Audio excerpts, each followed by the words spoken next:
My parents have a saying. They've had it my entire life. Family helps family. They said it when my sister Maya needed her first month's rent covered at 22. They said it when she needed her car loan topped up at 24. They said it when her business idea failed at 26, and she needed a soft landing. They said it every single time, and every single time they meant it. They just never specified which family member would be doing the helping. My name is Sarah. I'm 31. I'm an accountant. And the day my parents called to ask me for $8,000, I said yes immediately. Then I opened a spreadsheet. I want to be precise about something before I tell you what happened. I am not someone who keeps score. I didn't sit at the dinner table for 20 years tallying up every advantage my sister received. I didn't feel bitter when my parents paid her university shortfall or subsidised her rent. I understood, or I told myself I understood, that Maya was different, more sensitive, less financially capable. She needed more support.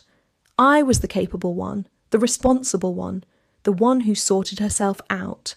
I got a partial scholarship, worked part-time through university, graduated with no debt, got a job at a mid-size accounting firm at 23, made junior manager at 26, bought my own flat at 28 with a deposit I'd saved over 4 years, every pound of it mine. My parents came to see the flat when I moved in. Mum walked around and said it was lovely.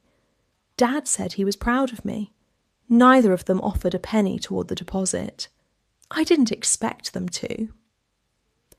Over those same years, my parents gave Maya the following: first month and last month's rent when she moved to London, approximately £2,000, monthly top-ups to cover her rent shortfall for 3 years. She paid £600 and the going rate was £950, and they covered the difference. 39 months, approximately £13,000. A car loan co-sign and subsequent top-up when she couldn't make payments, approximately £4,500. Seed money for a candle business that lasted 8 months, £3,000. Various emergency transfers and birthday cash top-ups, and what my mum called little bits of help, conservatively £4,000 across 6 years. I'm an accountant. I know how to read a pattern. Total, approximately £26,500, not including university. I'm telling you this not to be cruel about my sister.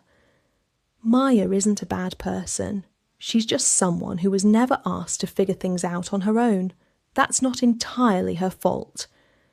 I'm telling you this because context matters, and because what happened next only makes sense if you understand the numbers. Dad called on a Tuesday evening in March. He and Mum had made an investment 18 months earlier, a friend's property development scheme that had looked solid on paper. It hadn't been solid. The scheme had collapsed. They hadn't lost everything, but they'd lost enough that a short-term cash gap had opened up in their finances.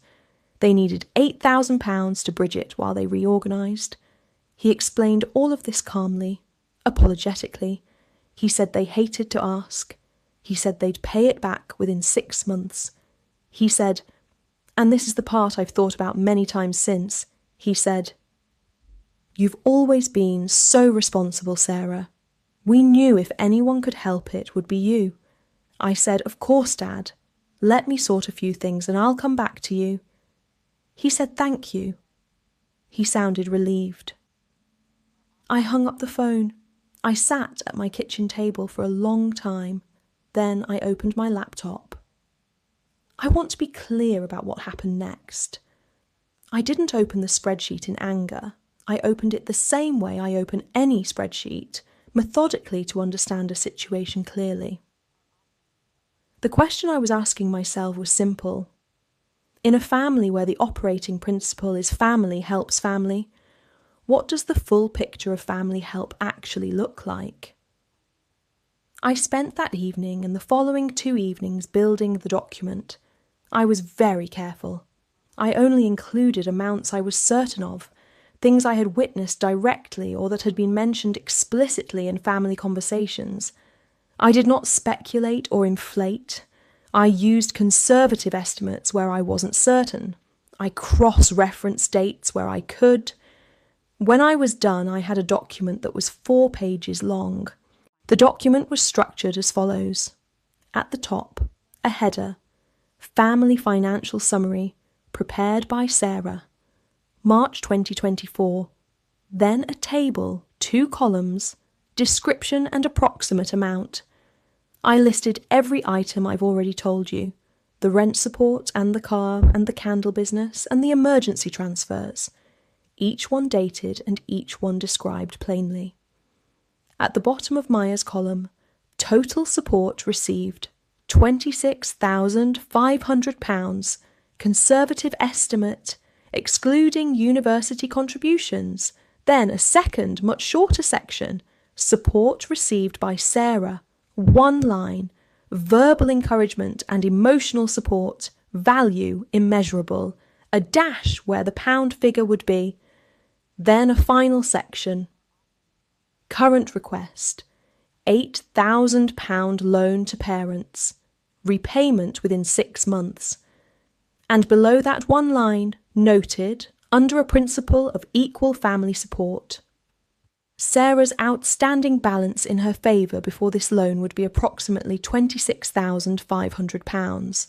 After this loan, approximately £18,500. No anger, no accusation, just arithmetic. I read it back 3 times. I changed 2 figures where I thought I'd been slightly generous in my estimates. I made them lower. Then I wrote 1 short email. Dad, as promised, I've had a think. Before I transfer anything, I wanted to make sure we all had full visibility on the family finances. Please find attached. Happy to talk through. Love, Sarah. I attached the document. I sent it to Dad. Then, and this was not deliberate, it was a genuine mistake, I noticed I'd clicked Reply All on an email thread from 3 weeks earlier that included my Aunt Patricia, Dad's older sister, a retired solicitor. She was copied on the email. I didn't notice until after I'd sent it. I considered recalling it for about 4 seconds. Then I closed my laptop and went to make dinner. Dad called the next morning. His voice was different, tight and controlled the way it gets when he's trying not to shout. He said the document was unnecessary. He said I was making things transactional that were never meant to be transactional. He said family wasn't a spreadsheet. I said I understand. I just wanted us to have the full picture. He said, the full picture? This is your sister you're talking about. I said I know. I love Maya. The document isn't about Maya. He asked what it was about then. I said it's about the principle. You said family helps family. I agree with that. I just want to make sure we're all applying it the same way. He hung up. Mum called an hour later and cried. She said she was hurt. She said she hadn't realised I'd been keeping track. She said it made her feel like a bad mother. I said, Mum, I never kept track. I put that document together in 3 evenings last week. The reason it only took 3 evenings is because the amounts were large enough that I remembered them without having to search. She went quiet. I said, I love you. I'm not angry. I just needed you to see what I see. She said she needed some time. I said that was fine. Maya texted that afternoon. She said I was being cruel and calculating. She said I'd deliberately made her look bad. She said she'd always known I resented her. I replied once, I don't resent you, Maya. I resent the assumption that responsibility should only flow in one direction. I didn't reply to anything after that. Aunt Patricia called on the 3rd day. She didn't mention being on the email by accident. She just said, I've been watching this family for 30 years. I want you to know, I saw it too. That was enough. 3 weeks later, Dad called again. Calmer this time. He didn't apologise exactly. He said he understood why I'd done what I'd done. He said some of the numbers had surprised him, that he hadn't realised how much it had added up to. He said he and Mum had talked about it a lot. He asked if I would still be willing to help with the 8,000. I said yes. I transferred it that afternoon. No conditions, no interest, no updated spreadsheet, because I'm not trying to punish anyone. I'm an accountant. I just needed the books to balance. Not in pounds, but in understanding. They paid it back in 4 months. Every penny. First time in my memory that money my parents borrowed from family came back. My relationship with my parents is different now. Not worse, different. More honest. My mum asked me recently if I felt like they treated me and Maya equally growing up. I said no. She said she was sorry. I said I know. We had coffee. We talked about other things. That was enough too. Some people will hear this story and think I was cold, calculating, that I weaponised a spreadsheet against my own parents. Maybe. But here's what I know. My parents raised me to be responsible, to sort myself out, to handle my own finances, to not need help. I did all of those things. The spreadsheet wasn't a weapon. It was proof that their lessons worked.